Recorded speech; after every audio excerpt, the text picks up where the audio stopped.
जाने कहवा हमर पति चली गईले यारे पति चली गईले हो। सास दिहली घर से निकाल हो।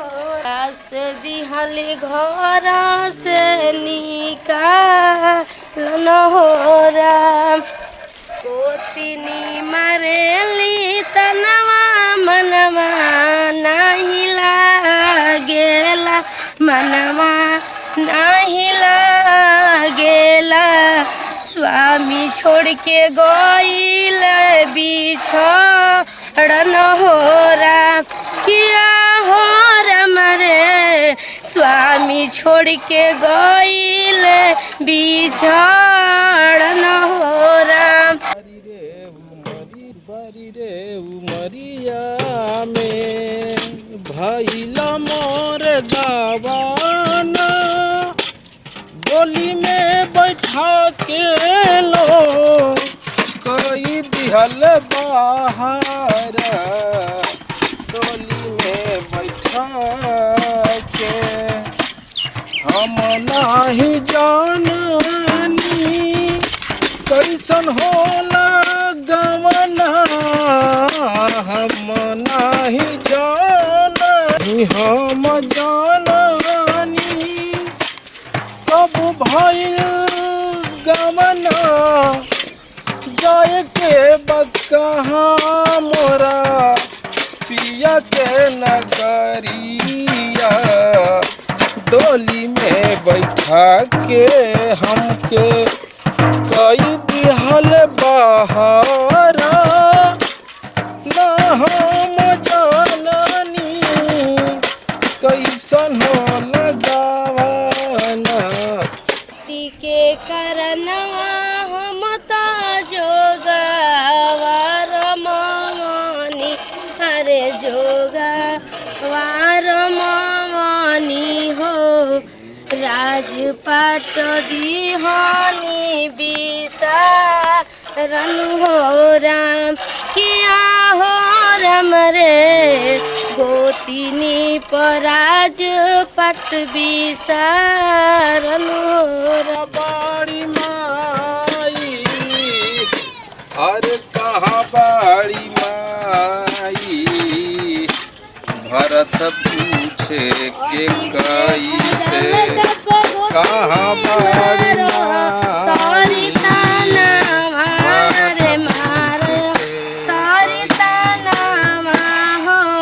सास दिहली घर से निकाल हो राम।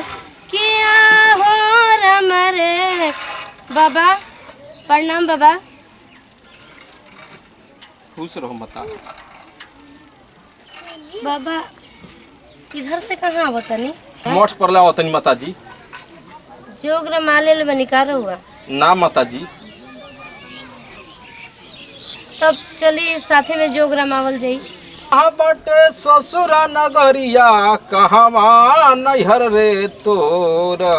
केवा न करनवा ये माता जी जोगिया बनलू हो तू। कि केवा न करनवा ये माता जी। अच्छा तब पूछा तनी बाबा तब बता दे तनी। पूर्व बाटे ससुरा नगरिया मोड़ी बाबा दुख हमारो। अरे बनी गईनी जोगिन हम पति मोरा छोड़ी के गईले। सास दिहली घर से निकाल। गोतिन मारस रात दिन तनामा। ननद दिहली घर से निकाल। बाबा अब का पूछ रहल बानी हमार घर के बारे में। अब हम लोगों के का बता सकतनी। अब एकरा से अधिक हमने की बता सकत बाबा। माता जी रो सास के कारण गोतिनी के आनंद के कारण जोगी बन गई ना। हाँ तो का कल चल जाते है गांव में तुम जोगी रमाल झल जोग। हाँ तो बाबा का कल जी चली चलल जा। चलो माता जी। लक्ष्मण देवर कैसन प्रभु जी मोर, अरे रोवतरी सीता हो मैया, गिरता नयनवा से लोर, रोवतारी सीता हो मैया, गिरता अखिया से लोर, रोवतारी सीता हो मैया। गइले स्वामी जी हमरो, अरे गिरता अखिया से लोर, दिहली घर से निकाल, सासु गोतनी मारे ताना। माता जी जय बोलिए घर ले। ए माता जी ये घर में के बाजी, गुरु गोरखनाथ के नाम पर कुछ दी जा। जय है गुरु गोरखनाथ अलख निरंजन। चली बाबा, लगा तो घर में केहू नहीं खे, फेरी तो लगा देंगे अब दूसरा दिन आवल जी। चलो माता जी पहले की बताई रउआ क्यों ना कारण घर से निकल के ही जोगी रमावे लगनी।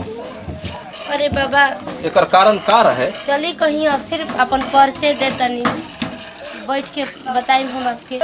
तनमा मरेला के इतिहास घर से निकाल के करा नमाय तीरिया, तू जोगी के धैलू रूप के करा नमाय तीरिया। पति कारणमाए बाबा, बननी जोगिनिया हम, रोज रोज सासु मारस तानामा, दिहली गोतिनिया निकाल, सासु मारस रोज रोज तानामा। अलख निरंजन के हुआ बच्चा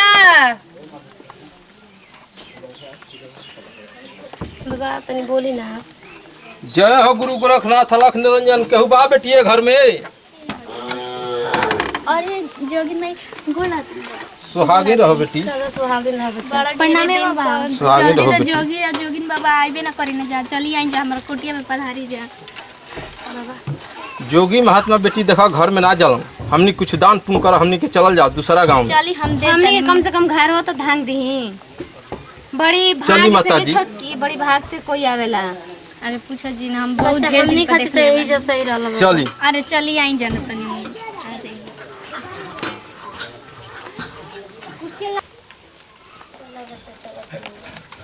अरे दीदी जाई ना तनी कुर्सी और से लेने। कुर्सी रुका ना बता। ना बेटी कुर्सी पर हमनी के ना चाहिए ना खटिया, हमनी कुछ चार टोटबा तलिया के बिछा द जा। अच्छा नीचे ठीक नीचे है, सही नीचे रही। पहले आई माता जी। जल्दी ले आई दीदी जी।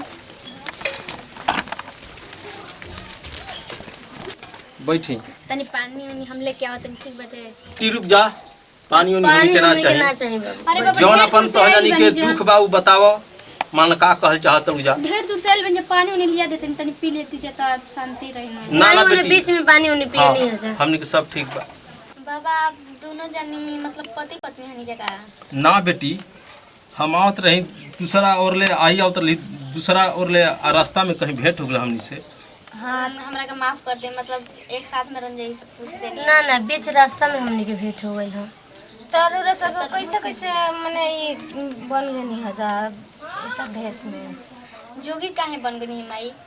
अभी तो पूरा उम्र बटे यहाँ के, तब का अब बाबू के भी तो बढ़बे कइल बा। हाँ ताकि अपन मतलब कोनो कारण बस जब बच्ची पूछा तरू जतल जब बता देतनी, लेकिन बतावे के ना चाहिए। अब तो हम लोग के जबरदस्ती कैला की वजह से बता देतनी।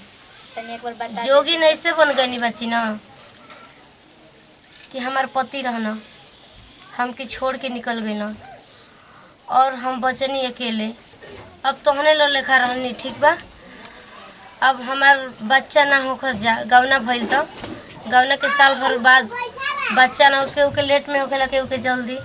अब हमार सास रात दिन ताना मारस, रात दिन हमार आदमी के रात दिन ताना मारस, और हमार छोट गोतनी हमके ताना मारस जा। मतलब आस पड़ोस के हमारा अपन गोतनी ना, ओकरी बाद बच्चा ना भइल।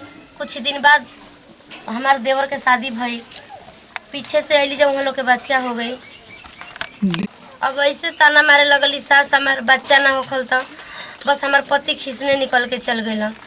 बचनी हम, अब हमरा के रात दिन हम लोग के ताना मारस जा, मतलब जब होके तब एनी टाइम हमके ताना मारस जा, बर्दाश्त ना भइल। एक वजह से हम निकल गई। दुनिया में ऐसा ऐसा आदमी हो जाता रे। बाबा तनी अपन कहानी रोवा सुनाते हैं बेटी। हम कहानी का धारक सुनाई। हमरो जौन ई रास्ता से गुजरल बाड़ी तौनो रास्ता से हमहू गुजरल बानी।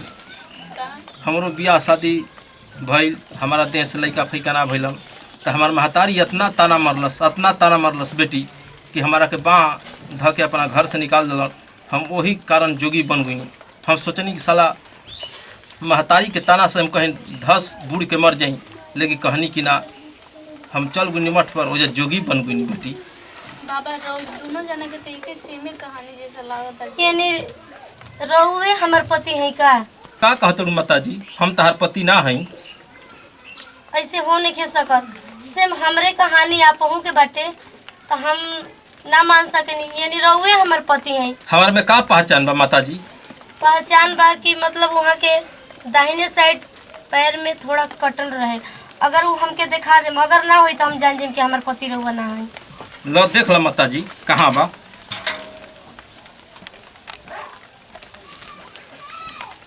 दीदी का होता है छोटकी मुझे बुला लेंगे।